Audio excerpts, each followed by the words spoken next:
사랑하는 우리 장신대 우리 학부생 또 우리 신대원생 여러분, 그리고 존경하는 우리 교수님과 우리 모든 임직원 여러분, 이 시간에 이렇게 뵙게 돼서 너무도 반갑고 또 감사합니다. 주님의 크신 은혜와 평강이 여러분 가운데 함께 하시기를 간절히 소망합니다. 아멘. 오늘 우리가 함께 기억하시는 하나님에 대해서 주님의 말씀을 함께 받고자 합니다. 우리가 복음서를 읽다 보면 예수님의 족보를 만나게 됩니다. 족보는 마태복음과 누가복음 두 군데에서 우리가 읽을 수 있죠. 그런데 이 족보를 읽다 보면 이런 질문이 생깁니다. 이 두 족보, 한 예수님에 대한 족보인데 왜 달라도 이렇게 다른 것일까? 너무도 많은 차이점들을 보이기 때문에 여기에 대한 궁금점을 우리가 가질 수가 있습니다. 기술 방식이 다르죠. 마태복음 1장은 아브라함에서부터 예수님까지 내려오는 그 계보를 기록하고 있습니다. 반면에 누가복음은요, 누가복음 3장의 이 족보는 거꾸로 거슬러 올라갑니다. 이것을 감안한다 할지라도 그 중간에 등장하는 이름들이 서로 너무 많이 다른 것입니다. 예를 들어 마태복음에 요셉의 아버지가 야곱인데, 누가복음에서 요셉의 아버지는 헬리로 나옵니다. 야곱과 헬리는 어떻게 맞아지는 것입니까?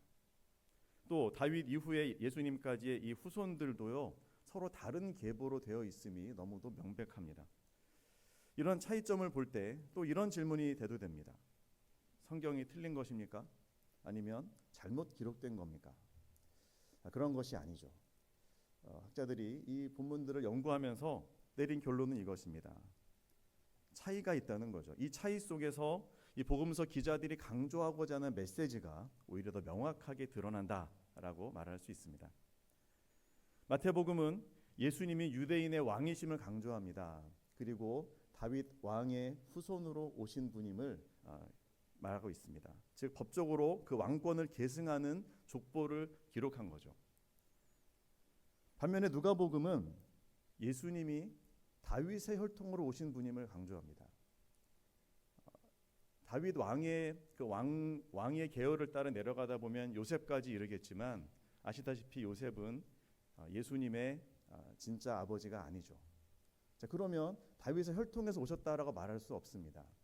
누가복음은 거기에 대한 대답을 줍니다. 예수님의 어머니인 마리아, 그 어머니 마리아의 그 혈통을 따라 올라가다 보면 다윗 왕과 만나게 되는 것이죠. 그리고 흥미롭게도 누가복음은 그 위로 거슬러 올라가는 이 족보가 아브라함에서 멈추지 않고요, 더 거슬러 올라갑니다. 인류의 시조인 아담, 나아가서 하나님께까지 이르게 되죠.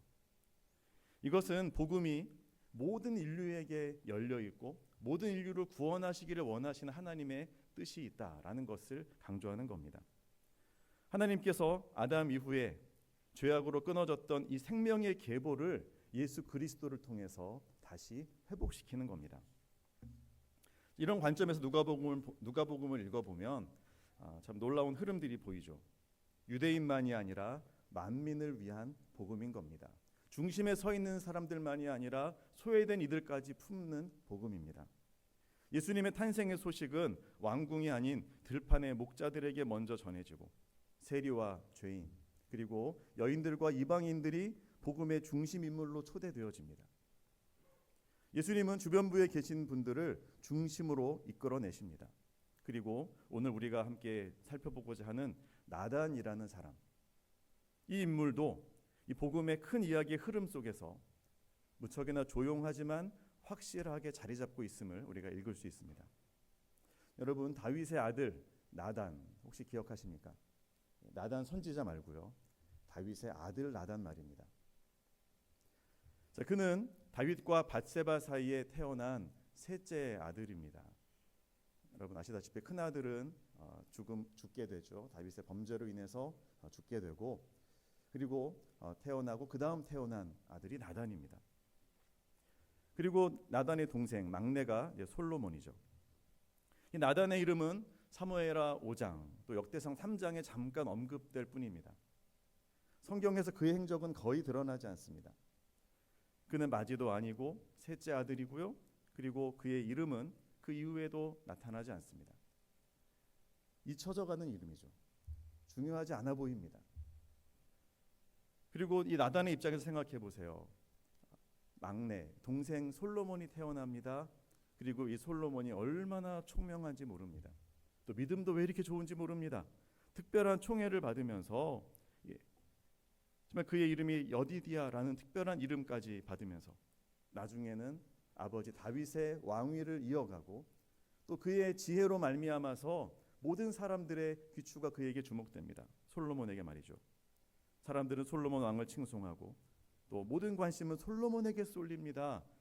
그러면 나단은요, 그는 그 이름조차 존재감이 없습니다. 그런 가운데서도 이 나단은 자기 자신을 드러내거나 또는 누구처럼 반역을 일으키지도 않습니다. 그저 묵묵히 다른 형제들과 다툼을 하고 일으키거나 욕심을 부리지도 않습니다. 묵묵히 자신의 자리에서 믿음을 지키고 또한 최선을 다하며 살아갑니다. 외롭고 비교당하는 자리에 있었지만 그는 기도하며 하나님을 바라보았을 것입니다. 그의 이름이 나단입니다. 이 나단이라는 이름의 뜻은 주셨다라는 겁니다. 하나님께서 은혜로 주신 생명이다, 이런 뜻이죠. 나단이 붙잡았던 것은 하나님이 주신 자신의 이름이었을 겁니다. 나의 존재는 하나님이 선물로 주신 거야. 나의 생명, 나의 인생도 하나님이 주신 거야 라고 하는 이 고백을 하지 않았겠습니까? 그는 자신의 이름을 주신 그 하나님을 붙들고 살았을 겁니다. 하나님이 나를 회복하게 하시는 인생이 될 것을 믿고 나아갔을 겁니다. 그가 드렸을 기도는 사람들의 귀에는 들려지지 않았지만 하나님께서는요, 그의 기도를 귀 기울여 들으시고 또 진실되게 받아주셨을 겁니다. 그는 아마도 이렇게 기도하지 않았을까요? 하나님, 저는 높임을 받지 않아도 괜찮습니다. 사람들에게 추앙받지 않아도 상관없습니다. 다만 저는 주님이 주신 삶을 은혜로 살아가며 하나님 앞에 기억되는 인생으로 나아가고 싶습니다. 라고 말이죠. 그리고 하나님은 그의 기도를 들으신 겁니다. 사람들은 그들의 이 나단의 이름을 다 잊어버렸지만 기억하지 못하지만 하나님은 이 나단이라는 이름을 예수님의 족보 한 가운데 두셨습니다. 누가복음에 다윗의 혈통으로 오시리라는 그 예언이 성취되는 그 족보에 솔로몬 대신 나단의 이름을 선명하게 기록하시고 그의 후손 마리아를 통해 메시아가 태어나게 하신 거죠. 이처럼 하나님은 잊혀진 자를 기억하시고 그를 통하여 구원의 약속을 이루십니다. 누가복음 1장에서 마리아가 드린 찬양을 기억하시죠. 권세 있는 자를 내리치시고 비천한 자를 높이신다. 이 찬양은 마리아의 고백이면서 동시에 그녀의 조상인 나단의 기도에 대한 하나님의 기억하심이 아니겠습니까? 조용히 그러나 충실하게 하루하루를 살아간 나단의 삶이 이렇게 하나님의 구속사 속에 기억되고 기록된 것입니다. 사랑하는 여러분, 어쩌면 이 자리에 있는 저와 여러분이 이 나단의 길을 걷고 있는지도 모릅니다. 뜨거운 헌신으로 신학교에 입학했고 또 하나님이 주신 이 전공에 임하고 있지만 우리를 기다리는 현실은 생각처럼 녹록지 않습니다. 전도사, 목사라는 직업에 대한 사회적인 인식이 좋지 않죠. 은행에 가보니까요, 목사에게는 대출도 안 해줍니다. 네. 사회에서 목사는 그런 직업입니다. 재정적인 불안, 자존감의 흔들림. 좀 밖에서 길에서 전도사님, 목사님 누가 큰 소리로 부르면 여러분 기쁘십니까? 누가 나를 볼까? 이런 생각 혹시 안 드십니까? 사회적인 분위기가 지금 그렇죠. 또 미래에 대한 불확실성 너무도 큽니다. 게다가 유학을 다녀온 동료들, 대형교회에서 사역하는 친구들, 책을 내고 이름을 알리는 목회자들을 보게 되면 비교의식이 생기기도 합니다. 내가 이렇게 부족한데 과연 하나님께 쓰임받을 수 있을까? 내가 이 늦은 나이에 신학을 시작했는데 하나님이 나를 쓰실 수 있을까? 이런 질문들이 우리의 마음을 사로잡을 때가 있습니다. 하지만 여러분, 하나님께 쓰임받는 길은요, 하나의 공식만이 있는 것은 아닌 것 같습니다. 큰 교회에서 사역한다고 더 귀하게 쓰임받는 것 아니고요. 유명한 이름이라고 반드시 하나님이 사용하시는 인장이 될 수는 없는 것 아니겠습니까? 오히려 하나님은 지금 이 자리, 아무도 주목하지 않는 그곳에서 충실하게 성실히 섬기는 이들을 기억하시고 그들을 통하여 하나님의 구원의 역사를 놀랍게 이루시는 줄로 믿습니다. 여러분, 공강이 생겼어요. 이 공강 시간에 골방에 가서 홀로 하나님 앞에 머물며 드리는 그 기도를 하나님은 들으십니다. 강의실에서 열정적으로 배우며 익히는 그 모든 시간들을 하나님은 귀히 여기십니다. 작은 교회 강단에서 전하는 기도로 준비된 그 설교 말씀, 어린 아이들과 마주하면서 진심으로 나누는 그 찬양, 그 모든 눈물과 헌신을 우리 주님께서는 기억해 주실 것입니다. 말이 통하지 않는 발달이 더딘 그 아이들과 눈높이를 맞추고 예수님의 심장으로 그들을 사랑하면서 품는 그 귀한 여러분들의 섬김, 여러분, 주님은 그 섬김을 기억하십니다.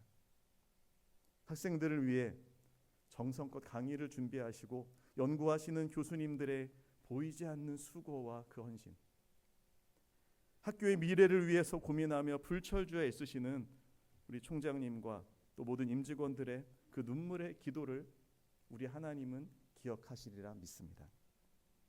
그리고 주님은 지금도 그러한 우리를 통해서 예수 그리스도의 복음의 계보를 이어가시고 그 모든 헌신을 통해 하나님의 나라를 세워 가시는 줄로 믿습니다. 여러분, 그러므로 오늘 이 시간에 우리는 바로 이 나단의 믿음으로 이렇게 고백해야 할 것입니다. 주님, 저의 삶이 사람들 앞에 높이 드러나지 않아도 괜찮습니다. 사람들이 저의 이름을 기억하지 않아도 상관없습니다. 오직 주님의 기억 속에, 주님의 역사하심 속에 제 이름이 선명히 남으면 족합니다. 저를 통하여 오직 예수님의 이름만 드러나게 하시고 주님이 온 인류의 구원자가 되심이 선포되어지게 하여 주시옵소서. 여러분, 우리 각자에게 한번 물어봅시다. 나의 이름이 하나님의 기억 속에 남겨지기를 정말로 원하고 있는가? 아니면 사람들의 칭찬 속에 있기를 원하는가? 우리는 그 갈림길에 서 있습니다. 비록 작아 보이는 그 믿음의 자리를 지키는 우리들, 여러분들이야말로 하나님의 나라의 계보를 진정으로 이어가는 자임을 믿어야 하지 않겠습니까? 하나님이 보이지 않는 세상 속에서, 하나님을 인정하지 않는 세상 속에서 우리가 주님의 약속의 말씀을 붙들고 끝까지 기도하며 나아간다면, 우리를 부르신 그 자리에서 충성하며 나아간다면 하나님께서는 반드시 우리의 이름을 기억해 주시고 하나님의 구원의 역사 속에서 귀하게 사용하실 줄로 믿습니다. 사랑하는 여러분, 학생 여러분, 또 우리 교수님, 우리 교직원 여러분, 우리가 하나님께서 기억하시는 이 시대의 나단이 되어서 또한 주님의 이름을 온전히 드러내는 하나님의 나라의 또한 귀한 주인공들이 될 수 있기를 주님의 이름으로 축복합니다.